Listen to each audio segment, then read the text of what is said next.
I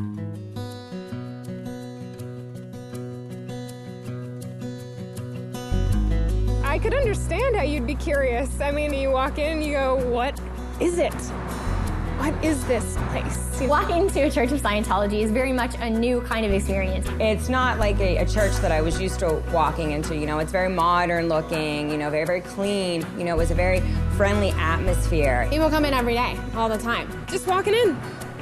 Hey, what is this? What is this place? I'd like to know. One of the things that you definitely see is a lot of displays. We have panels, there's video displays that are just designed just to answer questions. It answers every question that they could possibly have about what is Scientology. They can just literally push the button, watch that 2-minute display, and know exactly what that concept is. You know, you can come, spend 10 minutes, spend 2 hours, grab a coffee. Just kind of come as you are, check it out, walk through. Scientologists have a church because it's a place where we can go to study, to have Sunday service. We do the same types of things. We have our Sunday services, we do marriages, we have naming ceremonies. We have all kinds of services that we do as a group. But one thing that's particular about Scientology is that there's also a personal aspect to it. You can kind of choose, like, okay, what do I need help with in my life? The first thing probably most everyone does is a course.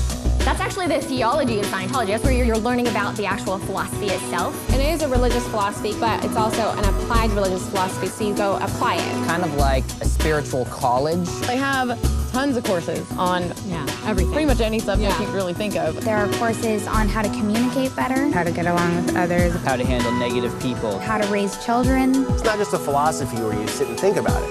It's taking the spiritual nature of man and it's combining it with something that's really practical. It has a way of being very, very simple and easy to come across to the reader and easy to apply, but also extremely powerful. You come in, you pick a chair you like, you sit down, you study there. It's really quite simple. You feel good when you're studying there. You don't need to be a Scientologist, and you can be any religion, really, to come check it out. The whole point is you're yourself. In a Church of Scientology, you're the one doing the learning. Nobody's preaching to you or teaching it to you. You're learning it yourself. Well, here at the church, we deliver courses, we deliver personal counseling called auditing, and we deliver the purification rundown. The purification rundown actually opens the way to spiritual progress. It's an all-natural regimen which frees one from the harmful effects of drugs and toxins. Old drugs that you took, pesticides, you sweat all those things out of your system and you feel so much more alive. It's revitalizing. The simplicity and the power of it is immeasurable. There's also something called auditing, which is Scientology counseling. And that is extremely unique. That is where you actually get rid of the unwanted emotions and unwanted habits, psychosomatic illnesses. There's no hypnosis involved in it. There's no analyzation. No one tells you what's wrong with you. It finds the root, it finds the cause of what's going on, and it handles that spiritually for you. You are given back yourself. You start to recognize really who you are. And that's really spiritual enlightenment. What they use in auditing is an instrument called an e-meter, which really helps a person to locate areas of pain and trauma that you may not be totally aware of. Anybody can walk into a Church of Scientology and just right off reception get a demonstration of the e-meter for themselves. I mean, literally the person can walk up and see for themselves how that actually works. The tools in Scientology are used for you to help you with the areas of your life that you're having trouble with. It's a personal experience for an individual. And it's not lumping everyone into the same ball of wax because we all know it, we're all different. Any person that walks into my course room is a totally new person with their own story, with their own life. And as you take that journey, you become more and more you.